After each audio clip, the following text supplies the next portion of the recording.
Doctor അവൻ surgery കഴിഞ്ഞു. എന്നാലും ഒന്നും പറയാൻ പറ്റാത്ത കണ്ടീഷനാ. എന്നാലും എന്റെ മോൻ പഴയപടി ആവില്ലേ സാർ? അയാൾക്ക് ഹെഡ് ഇഞ്ചുറിയാണ് എന്ന് പറഞ്ഞ, അതും സീരിയസ് ഇഞ്ചുറി.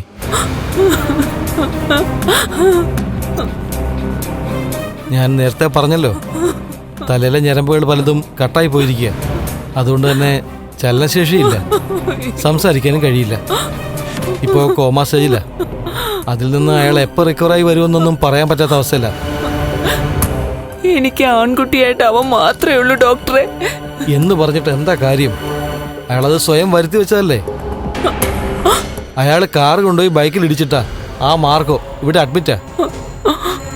അവിടെ അവൻ സ്വന്തം രക്ഷയ്ക്ക് വേണ്ടിയിട്ടല്ലേ പാറക്കല്ലെടുത്ത് അവന്റെ തലയിലിട്ടത്. നിങ്ങൾ തന്നെ പറഞ്ഞു കഴിഞ്ഞു, മാർക്കോയുടെ തല്ല് കൊണ്ടിട്ട് ഇവൻ തോമസ് സാറിന് ചികിത്സയിലായിരുന്നു.